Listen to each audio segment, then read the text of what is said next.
우리 함께 향기로운 찬양 640장 같이 찬양하겠습니다.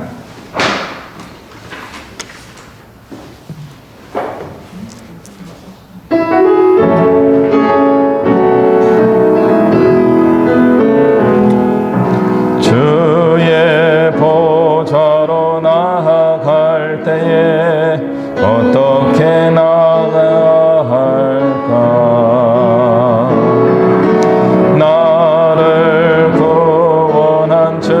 십자가 그것을 믿으며 가네. 주의 보좌로 나아갈 때에 나 여전히 부족하나 나를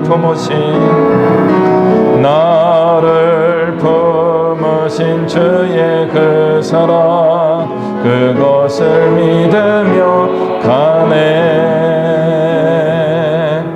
자격 없는 내 힘이 아닌 오직 예수님의 보혈로 자격 없는 내 힘이 아닌 오직 예수님의 보혈로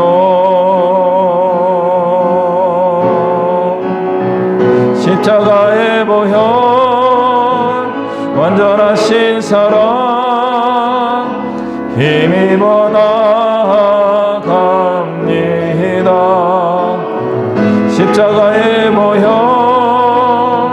완전하신 사랑 힘입어 예배하 주의 보좌로 나아갈 때에 주의 보좌로 나아갈 때에 어떻게 나가야 할까? 나를 구원한 주의 십자가 그것을 믿으며 주의 보좌로 나아갈 때에 주의 보좌로 나아갈 때에 나 여전히 부족하나 나를 품으신 주의 그 사랑 그것을 믿으며 가네. 자격 없는 내 힘이 아닌 오직 예수님의 보혈로 자격 없는 내 힘이 아닌 오직 예수님의 보혈로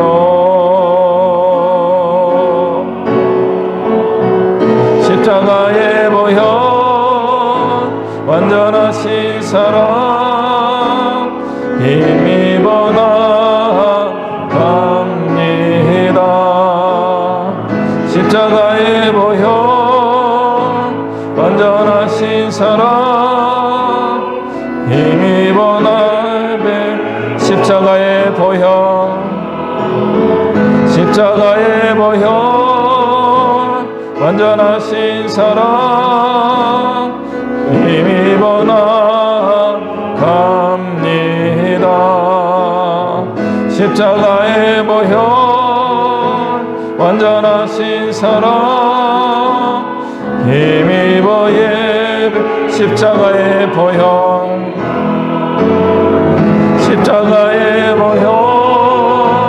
완전하신 사랑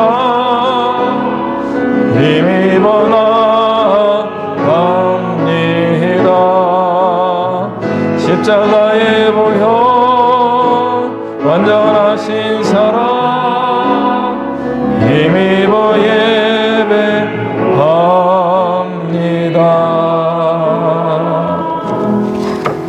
아멘. 우리 향기로운 찬양 423장 찬양하겠습니다. 423장입니다. 그분의 길을 간다는 것은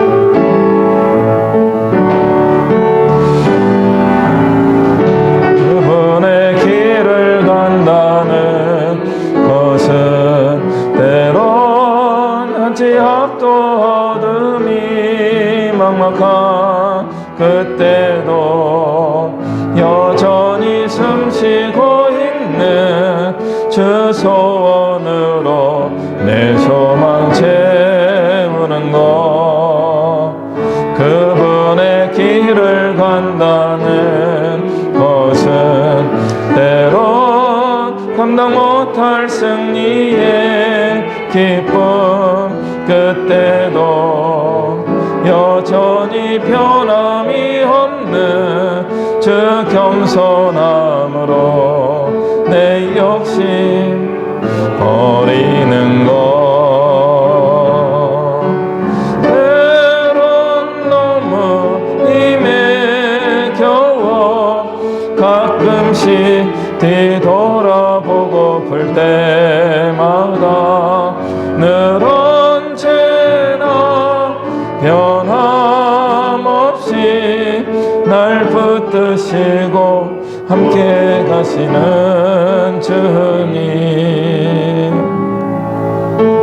그분의 길을 간다는 것은 때론 감당 못할 승리의 기쁨, 그때도 여전히 변함이 없는 주 겸손함으로 내 욕심 버리는. 우리 처음부터 한 번 더 부릅니다.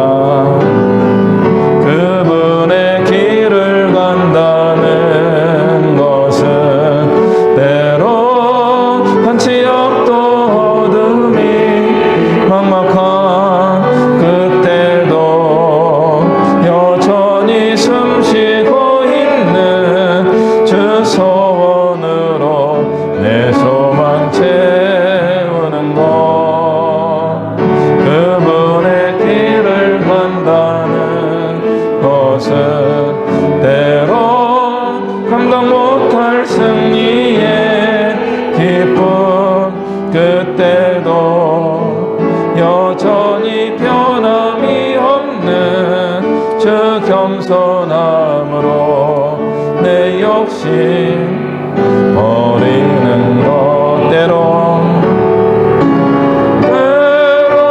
너무 힘에 겨워 가끔씩 뒤돌아보고플 때마다 늘 언제나 변함없이 날 붙드시고 함께 가시는 주님,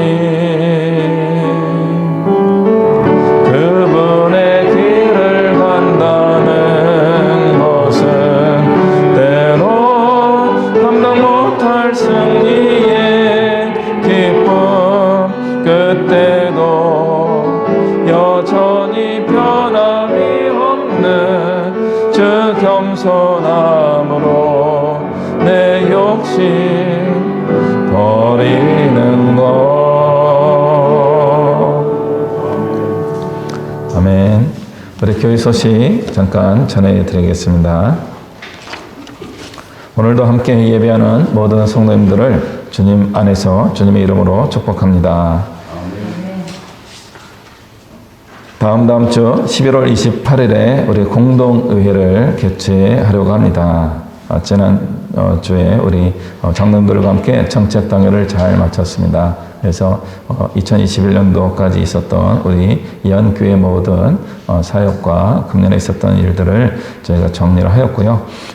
또 내년 사회관에서 좀 많은 토의와 나눔들이 있었습니다. 저희가 좀 힘이 들 정도로 회의를 많이 했습니다. 그래서 최선을 다해서 했고요.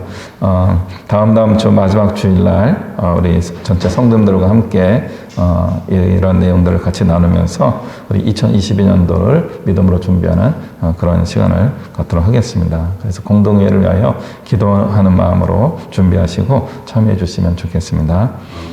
다음 주는 추수 감사주일로 저희 같이 기도를 하겠습니다. 금년 한 해 동안 우리 주님 베푸신 은혜를 기억하며 감사하는 예배로 드리고자 합니다. 따로 저희가 이제 프로그램을 기획하지 못하였는데 마음에 자원하는 마음으로 또 하나님 앞에 우리의 감사 예물을 같이 올리는 그런 예배 시간이 되었으면 좋겠습니다. 이제 일어나셔서 주 찬양합니다. 찬양하며 우리 주님께로 더 가까이 나아가도록 하겠습니다.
사도신경으로 우리의 신앙을 고백합니다.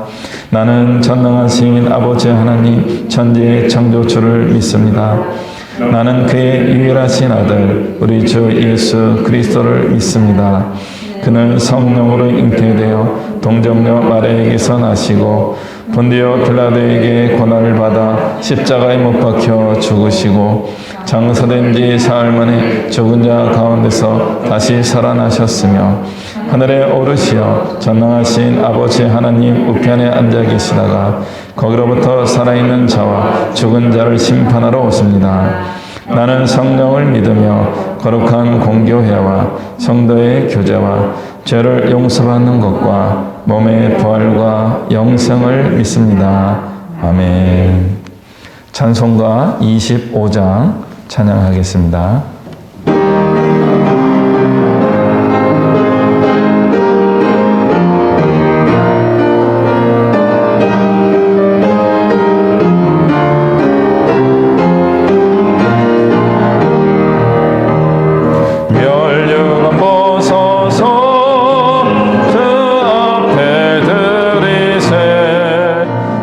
천사 기쁜 노래가 온 땅에 퍼지네. 내 혼악 깨어서 주 찬송하여라. 온 백성 죄를 속하신 왕의 왕일세. 멸류관 벗어서 주 앞에 들이세. 그 손과 몸의 상처가 영광 중 빛나네. 하늘의 천사도 그 영광 보고서 그날의 신비 알고자 늘 흠모하도다. 멸류관 벗어서 주 앞에 들이세. 온 세상 전쟁 그치고 참 평화 오겠네. 주 보좌 앞에서 온 백성 엎드려 그 한량없는 영광을 늘 찬송합니다.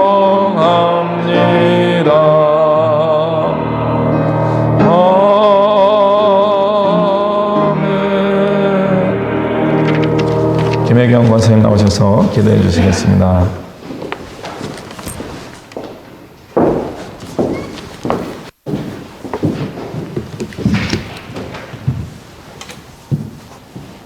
다 같이 기도드리겠습니다.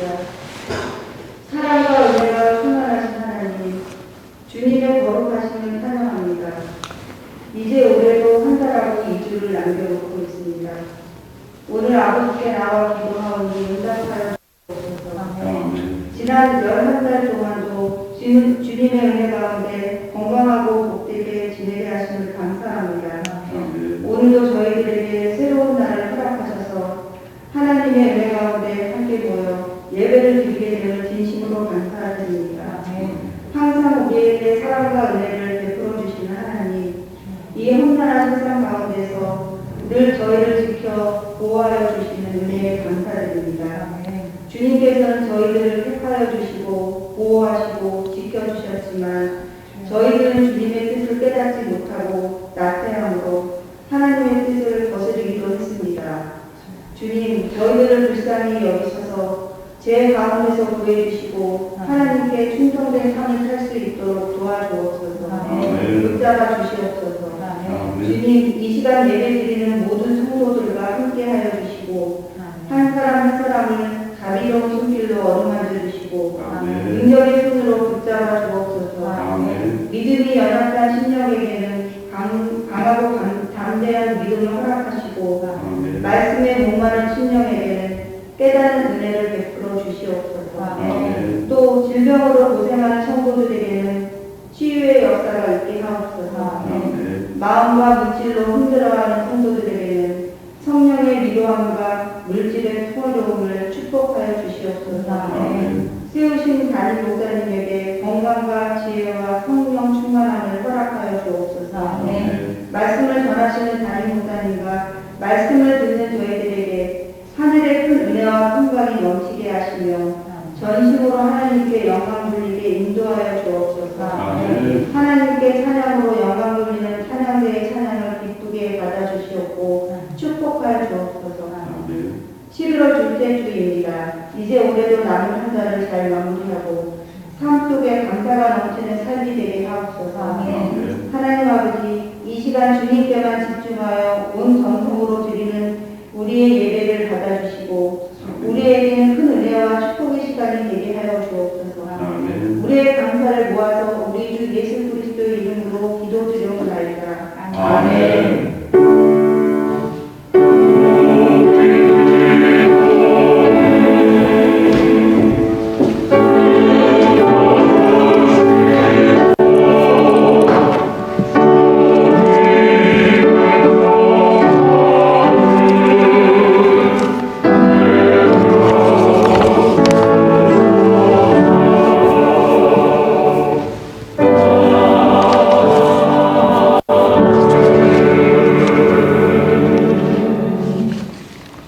우리 봉헌 찬양 올려드리며 우리 하나님께 우리 예물을 올려드리겠습니다.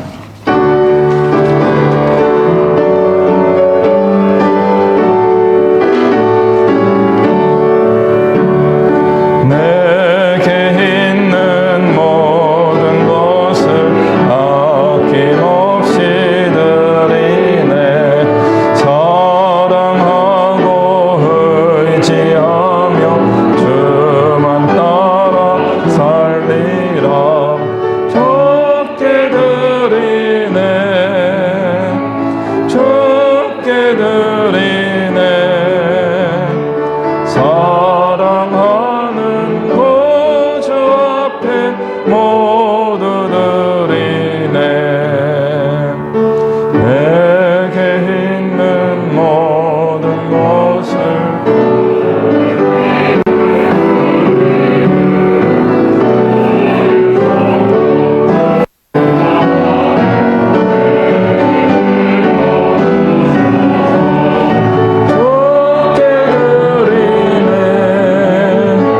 적게 드리네.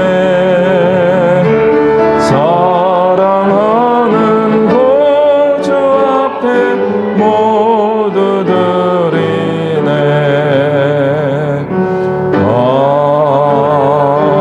아멘. 기도합니다. 하나님 아버지, 오늘도 주의 사랑과 은혜에 감사하며 주님께 늘 우리와 동행하시고 우리의 참된 축복의 근원이심을 믿음으로 고백하며 우리가 주 앞에 나왔습니다. 우리가 전심으로 드린 이 예배를 기쁘게 받아 주시오며 우리의 몸과 마음과 우리 인생을 주 앞에 올려드림과 함께 우리가 구별한 예물을 주 앞에 바쳐오니 주님 기쁘게 받아 주시옵소서. 우리가 이 드린 예물이 정말 하나님께서 기뻐하시는 일들을 위하여 바르고 의롭고 귀하고 선하게 잘 쓰이게 해주시고 많은 생명을 살리게 하여 주시옵소서. 힘을 다하여 예물을 바친 손길을 기억하여 주시고 그 가정을 축복하여 주시고 건강의 복을 더하여 주시며 모든 기도의 제목에 응답하여 주시옵소서. 감사드리며 예수 그리스도의 이름으로 기도하옵나이다. 아멘. 우리 함께 말씀 보겠습니다. 레위기서 26장 3절부터 13절까지의 말씀입니다. 레위기서 26장 3절부터 13절까지의 말씀 우리 함께 교독하면서 읽도록 하겠습니다. 제가 먼저 3절을 읽습니다.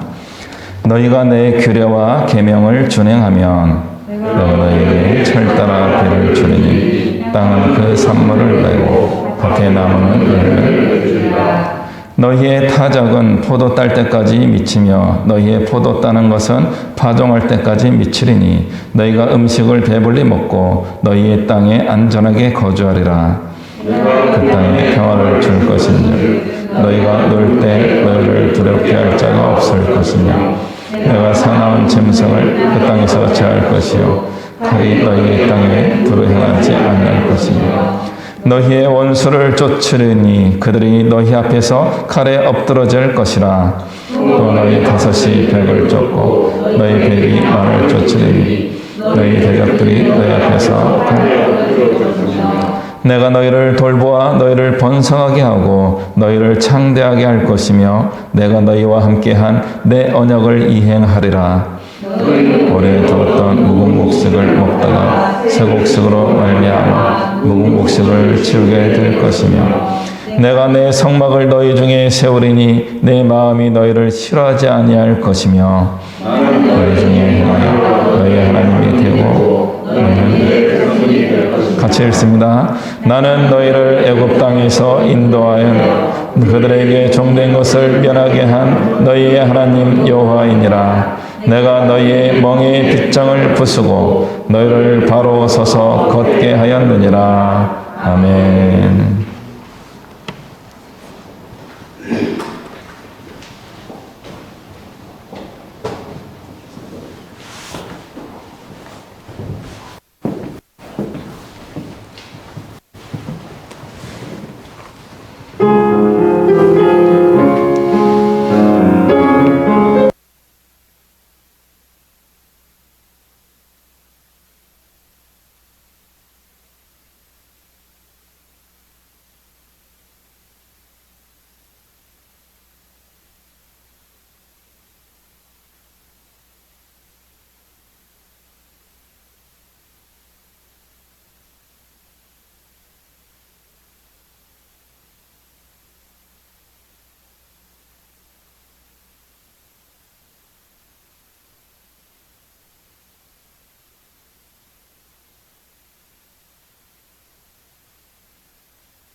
네, 할렐루야.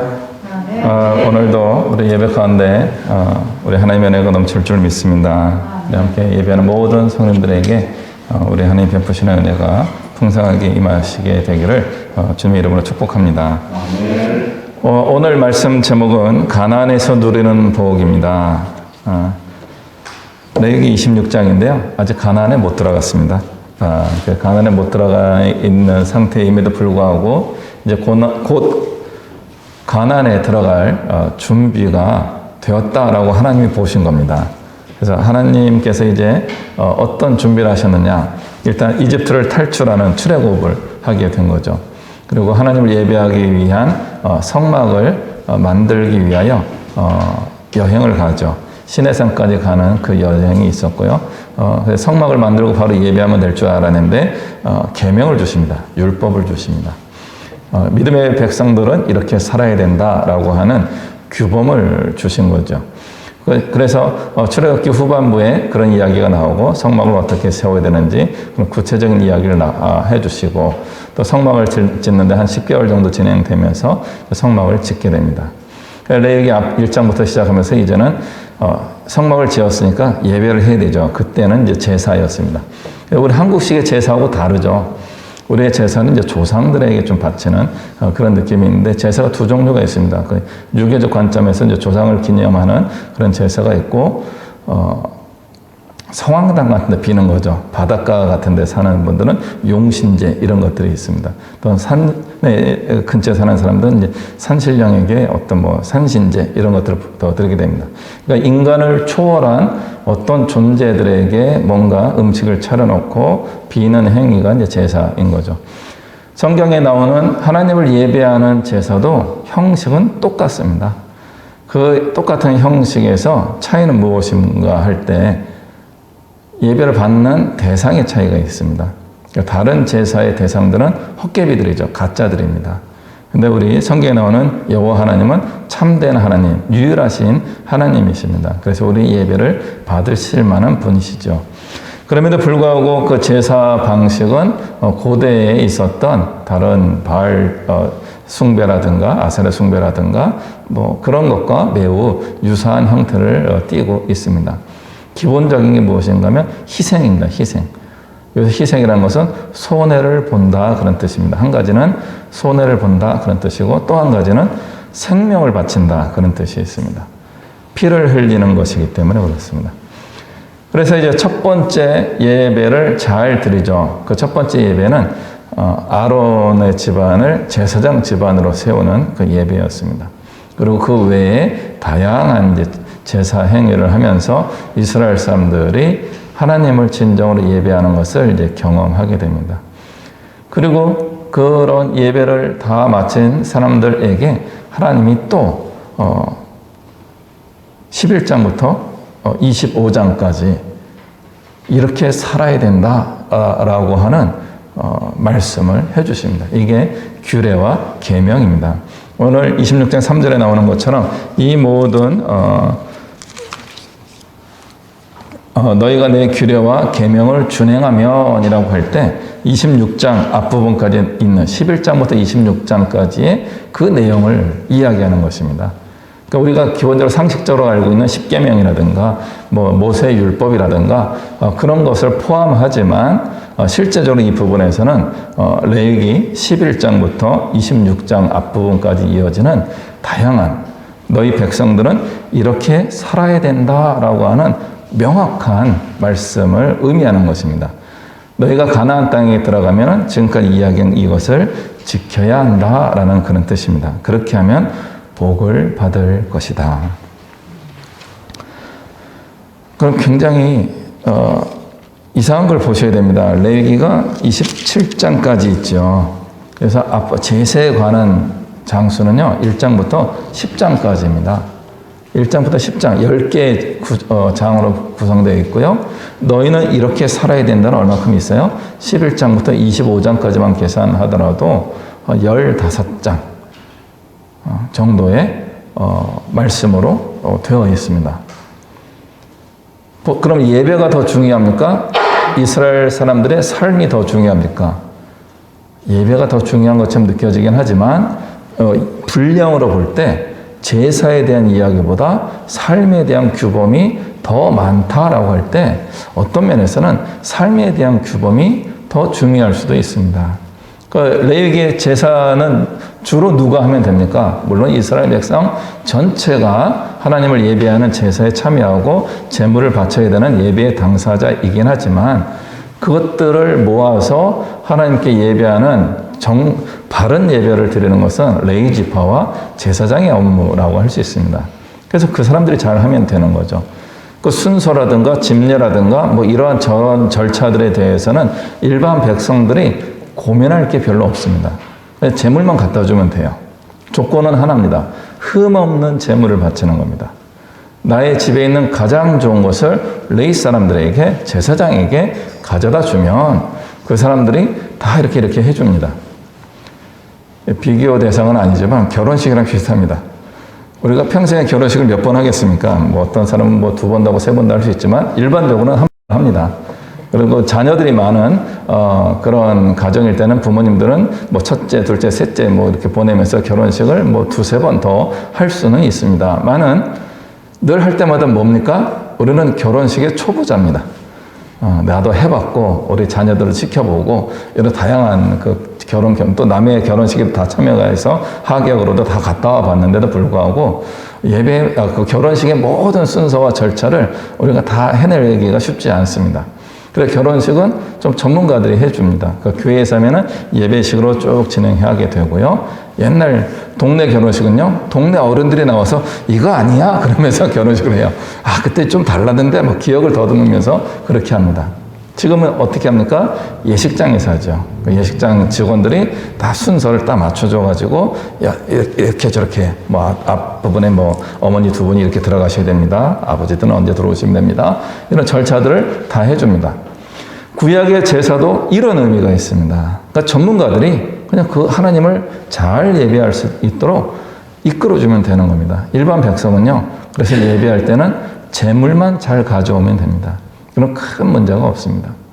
다시 한번 말씀드리지만 제사에 관한 규례라고 알려져 있는 레위기에서 실제로 자세히 보게 되면 이스라엘 백성들이 어떻게 살아야지 되는지에 대한 규례가 의외로 많이 들어갔다는 것입니다. 이것이 신명기로 넘어가면요, 또 더 달라지게 됩니다. 신명기에서도 이게 전체가 다 이제는 이스라엘 백성은 이렇게 살아야 된다라는 규범이에요. 거기에는 예배가 훨씬 줄어들게 되고요. 이스라엘 백성들이 어떻게 살아야지 되는지에 대한 삶의 규례가 대부분인 것입니다. 그래서 하나님을 예배한다는 것은 실제로는 이렇게 모여서 예배하는 예배 형식을 우리는 주로 생각하고 있지만 더 본질적으로 들어가면 삶이 예배입니다라고 이야기가 거기에서 나오는 겁니다. 하나님의 말씀대로 하나님의 규례와 계명대로 살아가는 것이 예배입니다. 그래서 이런 지난번에 계속 말씀드렸던 리터지라고 하는 예전적인 예배와 그리고 우리가 믿음을 가지고 살아가는 삶의 예배가 균형이 이루어져야 되는 겁니다. 근데 균형이 안 되죠. 왜냐하면 예를 들어 우리 기독교 신앙만 하더라도 예배는 일주일에 한 번, 많은 교회는 뭐 새벽 기도회 있고 수요 예배도 있고 뭐 금요 기도회도 있지만 그렇게 다 모아도요 일주일에 한 10시간 정도 됩니다. 많아야 20시간입니다. 그럼 나머지 시간은요 우리의 삶입니다. 삶이 예배가 되어야 하는 거죠. 우리가 먹고 마시고 숨쉬고 출근하고 퇴근하고 학교 가고 집에 오고 하는 모든 것이 예배가 될 수 있어야 됩니다. 그 예배는 어떤 의미예요? 하나님을 영화롭게 한다 그런 뜻입니다. 내가 숨쉬고 살아가는 것 그 자체로 하나님이 영광 받으시도록 하는 것이 예배입니다. 그러면은 우리가 어떤 예배를 할 수 있을까요? 어떻게 살아가야 될지에 대한 어떤 자기만의, 사실 자기만이라는 표현이 좀 정확한 표현은 아닌데 자기 나름대로 말씀 안에서 깨달아서 나는 이렇게 살아가야지 라고 하는 삶의 원칙이 세워져야 하는 겁니다. 실제로는 다 있습니다. 그럼 두 번째는 어떻게 해야 돼요? 내가 세운 이 삶의 원칙을 따라 사는데 의식적, 무의식적으로 살아가고 있는데 이것이 하나님의 말씀에 비추어서 정말 잘 살아가고 있는 것인지 살펴보아야 합니다.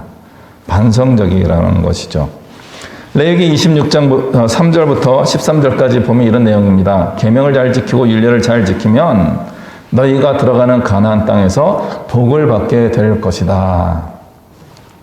14절을 안 읽었죠? 한번 말씀을 보고 14절은 이런 내용입니다. 그러나 너희가 내게 청종치 아니하여 이 모든 명령을 준행하지 아니하며 내 규례를 멸시하며 마음에 내 법도를 싫어하여 내 모든 계명을 준행하지 아니하며 내 언약을 배반할진대 그러면 너희에게 재앙이 내려오고 폐병이고 열병이 생기고 눈이 어둡고 생명이 쇠약해지고 쭉 이런 저주의 말씀이 거의 46절까지 계속 이어져 나가게 됩니다. 그럼 이것도 똑같이 보는 거예요. 레위기 전체적으로 보면 제사에 관한 율례가 1장부터 10장 정도에 있고 11장부터 26장까지는 규범에 대한 이야기인데 레위기 26장을 보면은 이걸 지키면 복을 받게 될 것이고 안 지키면 벌을 받게 될 것인데 복이 깁니까? 벌이 깁니까? 벌이 훨씬 깁니다. 복에 대한 이야기는 한 10절 정도로 구성되어 있고요. 벌에 대한 이야기는 39절로 되어 있습니다. 그러니까 벌에 대한 이야기가 3배나 많은 거예요. 더 많다는 뜻은 어떤 면에서는 중요하다 그런 뜻입니다. 말을 더 많이 하는 이유는 뭐예요? 중요하기 때문에. 우리가 잔소리라고 하는 이유, 잔소리가 자꾸 나오는 이유는 뭐예요? 중요하니까 자꾸 이야기하는 거예요. 상대방이 빨리 알아들으면 짧게 끝나는데 잘 못 알아들으니까 좀 길게 나오는 거죠. 그래서 잔소리가 나쁜 것은 아니에요. 얘기 또 딴데는데 하나님이 잔소리하는 거예요 지금. 레위기 26장 14절부터 40절까지 이 내용이 보면요. 이걸 안 지키면 너희들은 큰일 난다. 이런 말씀인 거죠. 이게 신명기 28장인데 똑같은 내용이 나옵니다. 신명기 28장 1절부터 19절까지 축복의 내용이 적혀 있습니다. 그리고 20절부터 68절까지 저주의 말씀이 기록되어 있습니다. 축복의 말씀은 약 19구절로 되어 있고 저주의 말씀은 59절에 걸쳐서 나오게 됩니다. 거기도 2배 이상의 저주의 메시지가 등장하고 있는 겁니다. 그 율법의 기본적으로 주시는 축복은요, 지키면 복 받는다. 대신 안 지키면 아주 자세하게 너희들이 이렇게 어려운 일을 겪게 될 것이다. 라고 하는 경고의 메시지가 매우 조목조목 등장하고 있습니다. 그래서 신명기 30장 15절에 그래서 이 모든 것을 어떻게 표현하고 있냐면 너희 앞에 생명과 복과 사망과 화를 두었는데 선택하라 이런 뜻이에요. 우리가 복받고 생명을 누리며 살 것인가 아니면 저주를 받으면서 사망과 어떤 재앙 속에 살 것인가 이것은 우리의 선택이라는 겁니다. 우리 주님이 주신 메시지는 굉장히 분명합니다. 이스라엘 백성들에게 주시는 복은 처음에 하나님의 의도는 복 주시는 거예요. 그럼에도 불구하고 하나님의 말씀과 규례대로 살지 않으면 복이 없다 정도가 아니고요. 그건 중립적이죠. 복이 없어도 괜찮죠. 살만하니까. 문제는 재앙이 온다는 겁니다. 이 구약에서 말씀해 주시는 엄중한 메시지예요. 하나님의 백성이 아닌 사람들은요. 하나님의 말씀을 지킨다고 복을 받지 않습니다. 그리고 하나님의 말씀을 어긴다고 저주를 받지 않습니다. 그들의 죄가 쌓여가지고 땅이 저주를 받아가지고 그 땅에 사는 사람들이 뽑히는 거예요. 그 가나안 땅에 살던 사람들의 죄악이 넘쳐났기 때문에 그 가나안 민족을 쫓아내고 그곳에 이스라엘 백성을 새로 심으신 겁니다. 그래서 가나안 사람들이 뭐 잘못했기 때문에 저주를 받았다 그런 뜻은 아니고요. 그 땅이 저주를 받았기 때문에 그 땅에서 뽑히게 된 것입니다. 그러나 이스라엘 백성들은 다릅니다. 이스라엘 백성은 뽑히면 안 되는 거예요. 하나님이 그곳에 심으셨기 때문에. 다른 민족들은 저절로 그곳에 모여서 살게 된 민족이라면 이스라엘 민족은 하나님이 굳이 저쪽에 있는 이집트에서 노예 생활하고 있는 이 민족을 뽑아서 여기에다가 이제 옮겨 심은 겁니다. 그러니까 그 이스라엘을 가나안 땅에 옮겨 심으신 목적은 뭐예요? 또 뽑으려고요? 그게 아닌 거죠. 거기서 복을 받으며 복을 누리도록 하시기 위하여 하나님이 해주신 거예요. 그럼에도 불구하고 구약의 하나님은 정의로운 하나님이십니다. 원칙을 가지고 계셔요. 가나안 민족과 똑같이 너희가 취급을 당할 수가 있다라고 경고하고 계시는 겁니다. 그럼에도 불구하고 감사한 건 뭐냐면요. 가나안 민족은 쌓여가지고 회복할 수 없을 때 뽑혀버립니다. 그러나 이스라엘 민족은 회개할 기회를 주시기 위하여 계속 혼납니다. 이게 재앙과 화입니다. 그래서 우리가 어려운 일 생기고 안 좋은 일 생기는 것은 싫지만 그것은 우리에게는 어떤 의미가 있느냐면 아직 기회가 있구나라는 것입니다. 하나님의 백성들에게는 매를 대시는 겁니다. 그래서 하나님을 기억하고 회개하고 하나님 앞에 돌아와서 하나님만을 섬기고 하나님의 뜻대로 살기로 다짐하는 그런 일이 일어난다면 회복이 일어나게 됩니다.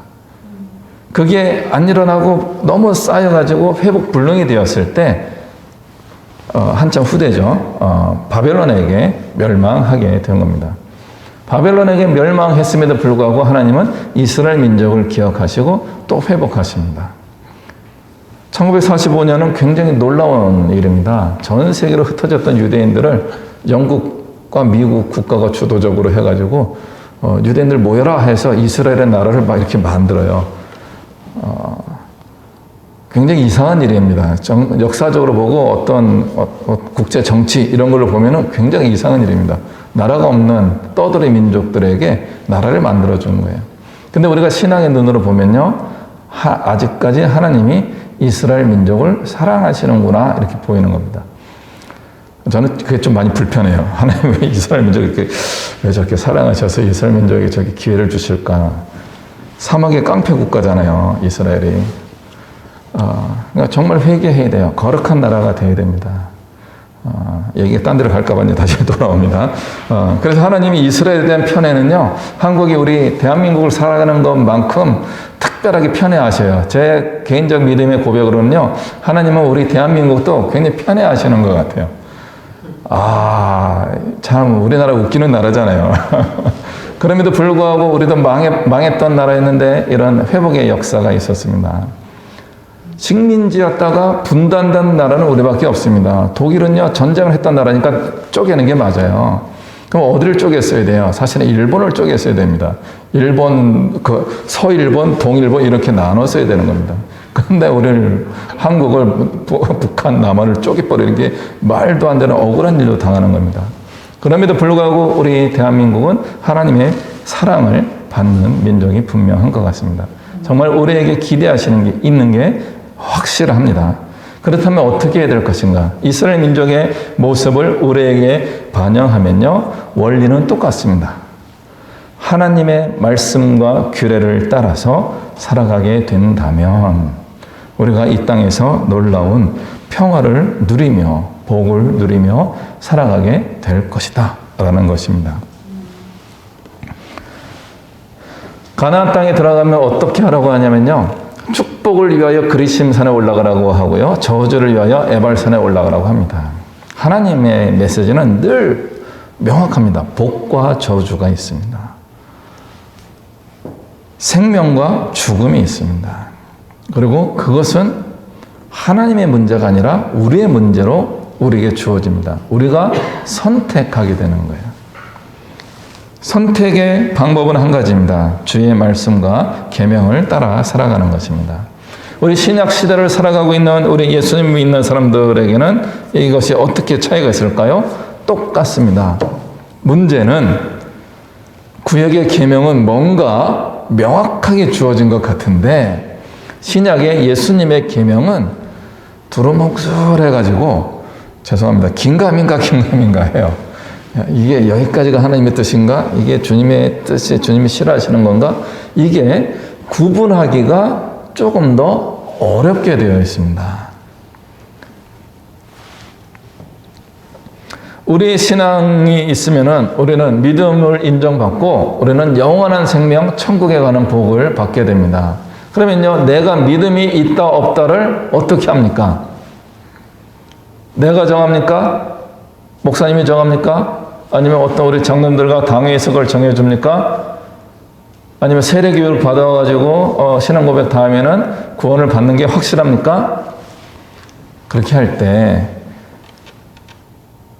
요한계시록 말씀이 우리에게 다가옵니다. 요한계시록 20장 11절에 보면 크고 하얀 큰 throne이라고 하는 거죠. 보좌가 있다. 왕좌에 게임할 때 그 throne 이게 있어요. 크고 하얀 보좌가 있는데 그곳에 앉으신 주님이 마지막 심판을 하신다. 이렇게 되어 있습니다. 하나님께서 마지막 심판을 하신다는 겁니다. 그러므로 우리가 신앙이 있어서 천국에 가고 신앙이 없어서 천국에 가지 못하고 하는 판결은 누가 하시냐면 하나님이 하십니다. 그래서 우리 기독교 신앙은 확실한 면이 있지만 또 한 가지는 불확실한 면이 굉장히 많이 있습니다. 그러므로 우리 신앙이 확실해지도록 하고 확실하게 하기 위한 그것을 우리가 발견해야 됩니다. 그 발견은 어떻게 됩니까? 성령님이 가르쳐 주셔야 됩니다. 하나님 말씀을 열심히 읽고 묵상하고 우리가 지금 구약에서 계속 머물고 있지만 우리가 특히 신약 성경을 잘 읽어보면서 예수님의 삶과 예수님의 가르침을 잘 눈여겨보고 그리고 살아계신 하나님의 성령님이 우리에게 임재하셔서 성령님이 가르쳐 주시는 그 깨달음 속에 성령 충만함 속에 살아가는 것입니다. 성령님이 우리가 날마다 어떻게 살아가야 될지를 가르쳐 주시기 때문에 그렇습니다. 그러므로 우리는 중립적인 삶을 사는 것에 대하여 조심해야 됩니다. 옛날에 그런 책이 있었어요. 신앙의 중립지대는 없습니다. 우리 북한과 남한 사이에 휴전선 사이에 그 비무장지대라고 하는 중립지대가 존재하고 있지만 우리 신앙에서는 그런 중립지대가 없다는 거죠. 뉴트럴을 하는 지역이 없어요. 우리는 어디 어떻게 살아가든 언제든 하나님의 편에 서려고 애를 써야 되는 겁니다. 그러나 다시 한번 말씀드리지만 우리 인생은 하나님 없이도 돌아가는 부분이 굉장히 많이 있습니다. 오히려 주님의 뜻을 따라 살아가야 되는 것 때문에 고민할 때 손해를 볼 수 있게 됩니다. 과연 우리는 이익을 추구하며 살아가고 있습니까? 손해를 감내하며 살아가고 있습니까? 한번 살펴보아야 합니다. 오늘 말씀에서 분명히 우리 하나님은 모세를 통하여 이렇게 말씀하십니다. 내가 너희에게 철따라 비를 주겠다. 그 땅에서 계속 산물을 내고 밭에 나무는 열매를 계속 맺을 것인데 어떻게 하냐면요. 5절 말씀 놀랍습니다. 한번 5절 말씀 같이 읽겠습니다. 시작. 너희의 타작은 포도 딸 때까지 미치며 너희의 포도 따는 것은 파종할 때까지 미치리니 너희가 음식을 배불리 먹고 너희의 땅에 안전하게 거주하리라.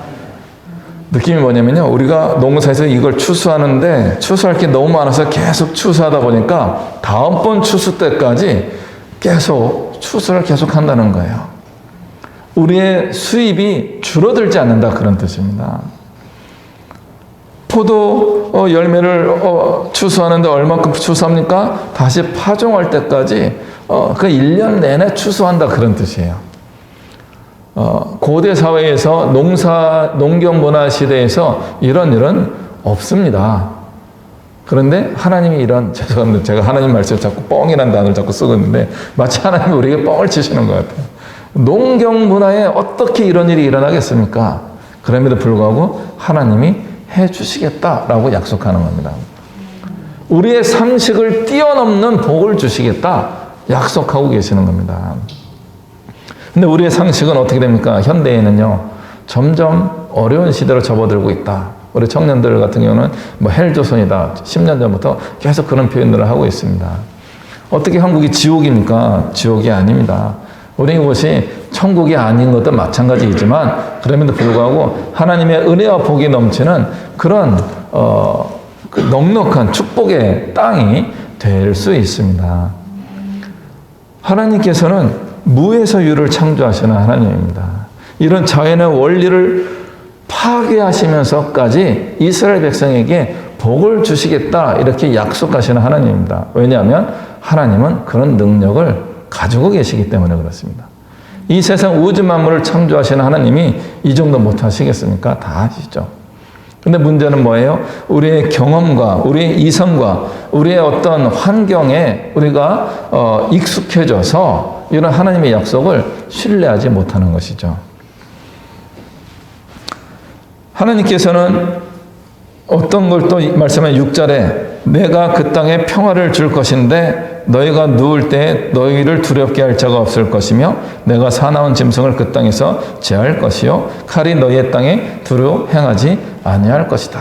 폭력이 사라진 지역을 만들어 주시겠다는 겁니다. 이것은 이사야에 나오는 어린 양과 사자가 뒹구는 그런 이야기를 이미 레위기에서 보여주고 있는 겁니다. 그 땅에 맹수가 없다는 거죠. 물론 우리는 이제 한반도에 호랑이도 다 죽이고 늑대도 없고 그런 시대가 되었는데 옛날에는 저희 어렸을 때는 없었을 거예요. 저희 이제 아버지 세대에 아마 서울에 호랑이가 있었다라고 하는 전설이 있더라고요. 그러니까 해방 전후 그 시대만 하더라도 우리나라에 서울 근처에 그런 맹수들이 출몰한 때도 있었습니다. 고대 사회는요, 이게 너무 빈번한 거죠.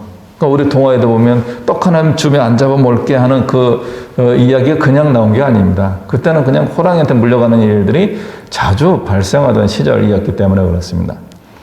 그런데 하나님의 말씀과 계명을 따라 살게 되면 그런 맹수들이 사라지게 된다는 거죠. 그 자연적인 현상을 어떻게 해낼 수 있겠습니까? 지금 현대 과학으로 발전해가지고 그게 많이 사라졌지만 고대 사회에서는요, 하나님이 해주셔야 된다는 겁니다. 그런 불가항력적인 상황에서도 하나님이 임하시면 그 땅에 평화가 넘치게 된다는 겁니다. 8절 말씀 보면 너희 5명이 100을 쫓고 너희 100명이 10,000명을 쫓으리니 너희 대적들이 너희 앞에서 칼에 엎드러질 것이다. 이렇게 얘기해요. 저는 어릴 때 이거 보고서 계산이 안 맞아요. 그 5명이 100이 되려면은 20을 곱하는 건데 100이 10,000명을 되면 100배가 되네. 그러면서 계산이 안 맞아서 이게 하나님이 산수를 못 하시나? 어릴 때는 초등학교 때 그런 생각을 좀 해본 적이 있었습니다. 비약적인 거죠. 5명은 한 20배 정도의 능력을 행한다면 100명이 모이면은 100배의 능력을 행하게 만들어 주신다는 겁니다. 하나님이 이스라엘 백성들이 말씀대로 살아가는 사람들의 숫자가 많아지면 많아질수록 우리에게 능력을 더해 주신다는 거예요. 우리가 가지고 있는 능력에 몇십 배, 100배의 능력을 행하게 하신다는 거죠. 이게 신약 성경 나오면은 우리가 하나님의 말씀대로 심으면 30배, 60배, 100배의 결실을 맺는다는 그런 말씀과 연결될 수 있는 겁니다. 우리의 능력을 훨씬 초월하는 그런 수확을 얻게 해 주신다는 거죠. 우리는 하나 심어서 하나 얻으면 축복입니다. 하나 심어서 2개만 건져도 괜찮은 겁니다. 그런데 우리 하나님은요, 100배의 복을 주시는 분입니다. 괜찮게 보시면 20배, 오늘 말씀 20배고요. 예수님이 가르치면 30배, 60배, 100배로 가는 겁니다.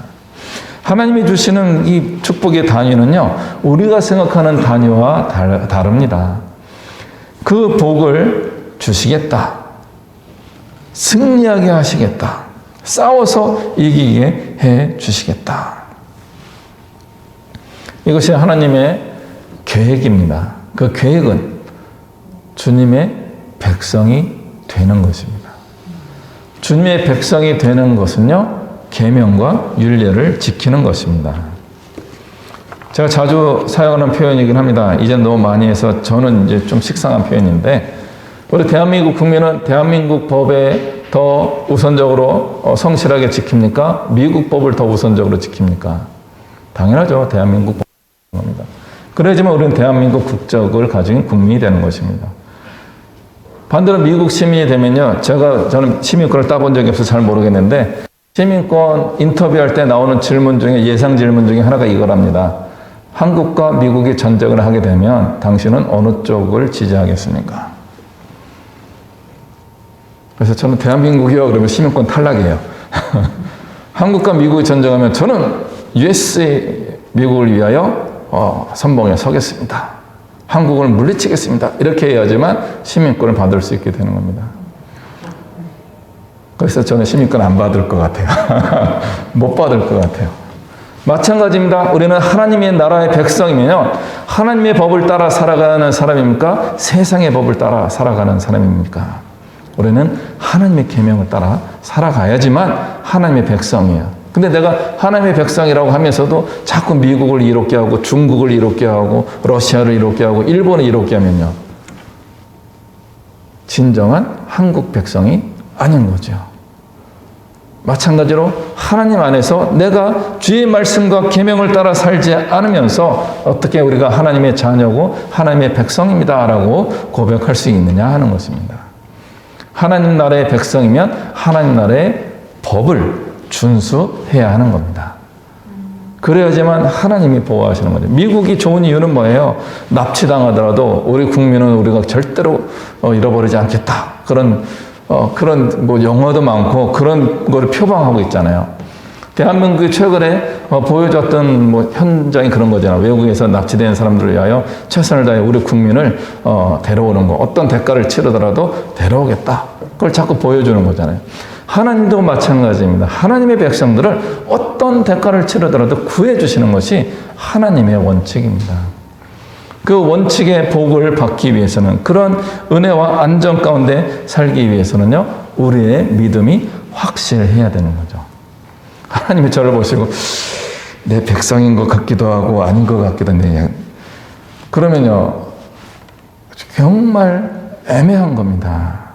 우리가 하나님의 법과 사람의 법을 같이 따르지 않도록 조심해야 되는데, 사실은 바울이 이것 때문에 고민 많이 하는 거죠. 오호라 나는 공고한 사람이로다. 이 사망의 몸에서 누가 나를 구원하랴. 우리는 죄의 법이 계속 우리에게 작동하고 있기 때문에 그렇습니다. 그 죄의 법이 너무나 강력하게 우리의 인생에, 우리 사람들에게 작동하기 때문에 하나님의 법을 지키는데 굉장히 많은 어려움을 우리가 겪게 되어 있습니다. 그럼에도 불구하고 우리는 하나님의 법을 지키기 위하여 애를 써야 됩니다. 레위기 말씀에 우리에게 주시는 가르침이 바로 그것입니다. 그 말씀대로 살아가는 사람들은요, 전쟁에 나가서도 승리하고요, 아까 말씀 나눈 것처럼 추수하는데 계속 추수한다는 거죠. 어떻게 이런 고백이 있는지 모르겠어요. 10절 말씀인데, 너희는 오래 두었던 묵은 곡식을 먹다가 새 곡식을 먹게 되면요, 묵은 곡식을 버리게 될 것이다. 안 먹는다는 거죠. 하나님은 우리에게 계속 새로운 소득을, 수확물을 먹게 해주신다는 겁니다. 저는 이게 꼭 이루어졌으면 좋겠습니다. 하나님은 분명히 우리에게 약속하신 겁니다. 그렇다면 우리가 이 복을 누리지 못하고 있다면 하나님의 문제라기보단 우리가 조금 더 어떻게 하나님의 법을 따라 살 것인가를 깊이 기도하고 깨달아야 할 것입니다. 이제 말씀을 마무리하면요, 이런 구절입니다. 11절 말씀입니다. 같이 한번 읽겠습니다. 시작. 내가 내 성막을 너희 중에 세우리니 내 마음이 너희를 싫어하지 아니할 것이며. 그러면 너희 중에 내가 행하며 같이 있겠다. 그러면 너희는 내 백성이 될 것이다. 하나님이 싫어하지만 않으면 같이 계신다는 겁니다. 하나님이 우리를 기뻐하셔야지만 우리와 함께 하신다는 게 아니고요, 내가 너희를 싫어하지 않으면 너희 중에 있을 것이다. 놀라운 구절이에요.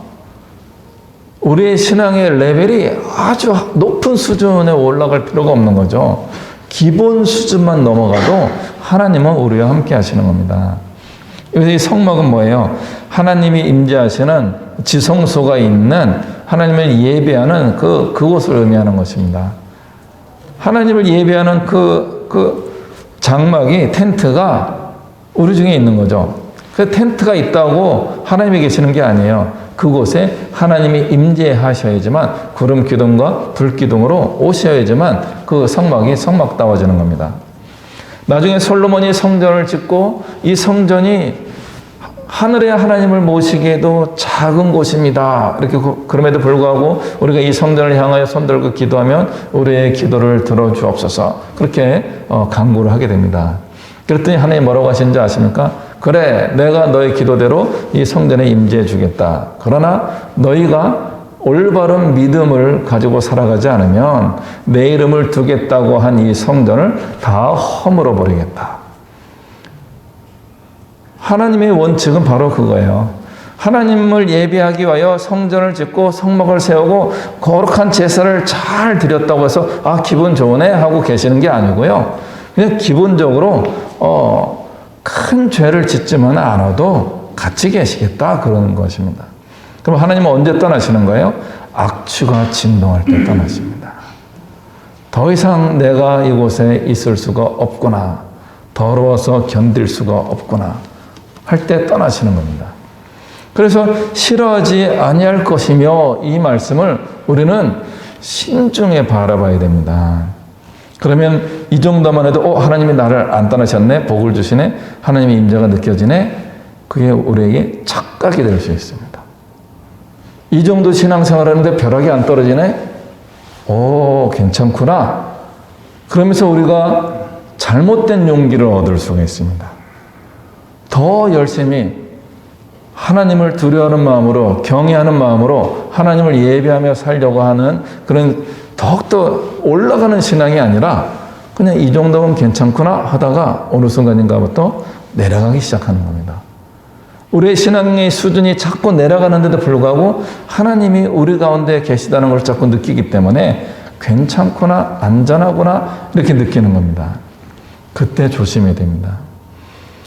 왜 그런 일이 생깁니까? 그 이전에 우리가 정말 성실하게 예배하며 하나님을 섬기며 살아가면서 복을 받았던 경험이 있었기 때문에 그렇습니다.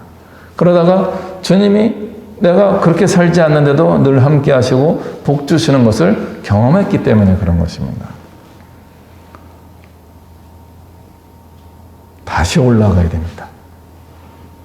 하나님 말씀은 이렇게 말씀하셨어도 우리는 올라가는 신앙을 해야 되는 겁니다. 계속 올라가는 게 쉽지 않습니다. 올라가다 힘들면은 이렇게 천천히 내려가면 되죠. 그렇지만 어떻게 해요? 또 올라가야 되는 겁니다.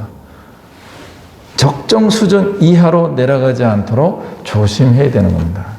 그런데 어느 순간인가 우리는 이 선을 깨서 퇴보하고 타락하고 망가지고 있는데도 회복의 방향을 잃어버릴 수가 있는 겁니다. 아직 하나님이 계시네? 하나님이 우리에게 이런 함께 하시고 역사하시네? 그런 일이 있다고 우리가 안심해서는 안 되는 겁니다. 그래서 이 뒷부분에 이런 저주의 이야기, 죽음의 이야기, 재앙의 이야기가 훨씬 길게 나온 것입니다. 근데 우리는 축복에 익숙해지다 보면 이 저주의 말씀을 주목하지 못할 때가 있는 것입니다. 모세오경에서 계속 주시는 메시지가 그것이고요. 나중에 사사기, 열왕기 상하, 역대 상하 이렇게 주는 이스라엘 역사가 바로 그런 것들을 많이 보여주고 있습니다. 예수님 이후로 우리가 온전한 바른 믿음을 가진 이후에도 구조는 거의 똑같습니다. 우리가 행함으로 구원받는 것은 아닙니다만 우리의 삶이 따라가지 않는 신앙은 야고보스의 표현에 의하면 죽은 믿음이다라고 표현하는 겁니다. 일을 많이 한다는 것이 좋은 믿음은 아닌 겁니다. 일을 안 해도 됩니다. 그런데 하나님의 말씀을 따라 살아가는 일상생활의 믿음의 삶을 살아갈 수 있어야 됩니다. 그것이 바로 하나님이 함께 하시는 임마누엘 하나님, 우리와 함께 하시는 하나님, 우리 가운데 거하시는 하나님의 터를 우리가 갖게 되는 것입니다. 싸워서 평화를 쟁취해야 할 때가 있지만 그냥 아무것도 안 해도 우리의 삶에 평화가 넘칠 수가 있습니다. 그러나 그런 평화의 시대에 죄가 틈타지 못하도록 계속 돌아봐야 됩니다. 회개하는 삶을 살아가야 됩니다. 성찰하는 삶을 이루어야 됩니다. 그 성찰의 기준은 바로 계명입니다. 계명과 율례와 법도입니다. 그것을 계속 살펴봐야 되는 것이죠. 그래서 다시 우리는 또 성경 말씀을 또 읽어야 되는 것이고요. 또 기도 생활을 해야 되는 것입니다. 우리가 날마다 목욕하면 피부가 안 좋아질 수 있지만 그래도 며칠에 한 번씩은 목욕을 해야 되는 거죠. 하나님이 가장 좋아하시는 백성이 되는 것을 목표로 살아가면 좋겠습니다. 반대로 우리는 하나님이 싫어하시는 사람이 될 수도 있다는 것을 알고 우리의 삶을 더욱더 돌아보며 하나님의 은혜가 넘치는 삶을 살기로 다시 한번 다짐했으면 좋겠습니다. 그래서 최소한 하나님이 싫어하지 않는 사람의 신앙 수준을 영위할 뿐만 아니라 더 높은 하나님이 기뻐하시는 정말 복 주시고 싶어서 하나님이 견딜 수 없어 하시는 그런 축복의 사람들이 되시기를 주님의 이름으로 간절히 축복합니다. 우리 시간에 같이 기도하겠습니다. 하나님, 나의 믿음이 하나님 기뻐하시는 복받을 만한 믿음이 되게 하여 주옵소서. 나의 삶이 하나님의 윤리와 규례를 따라 살아가는 예수님의 말씀대로 살아가는 그런 삶이 되기를 원합니다. 가르쳐 주시고 인도하여 주옵소서. 그렇게 하나님의 은혜를 구하며 우리 같이 기도하겠습니다. 하나님 아버지여, 일하시옵소서. 역사하여 주시옵소서.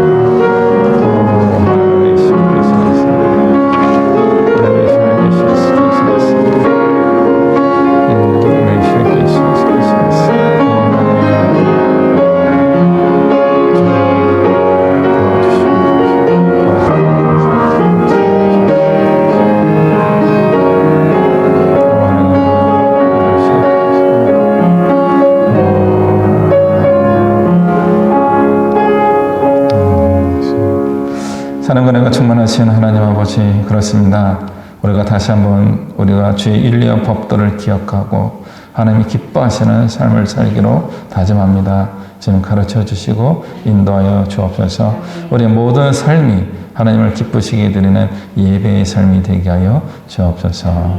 예수 그리스도의 이름으로 기도하옵나이다. 아멘.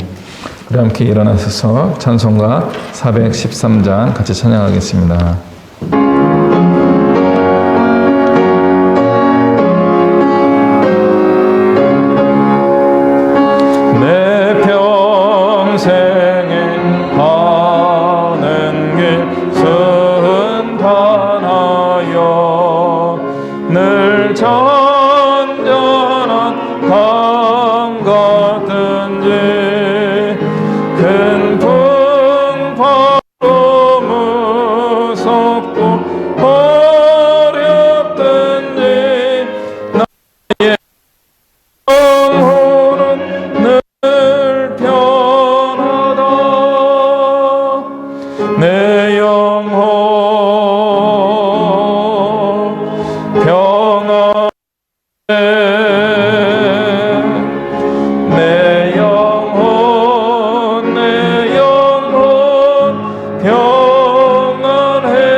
있는 보다도 정하리라.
기도하시겠습니다.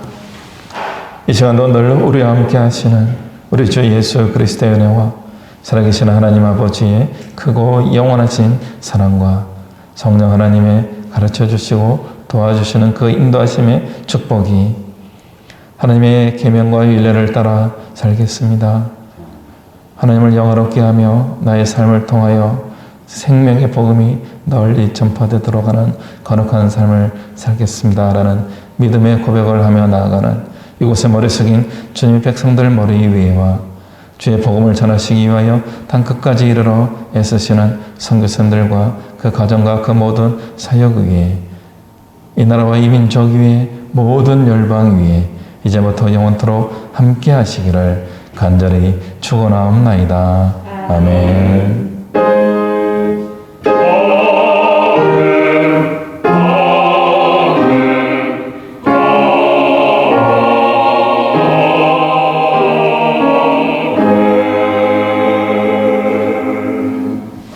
아멘. 우리 하나님께 감사의 박수 한번 올려드리겠습니다. 할렐루야.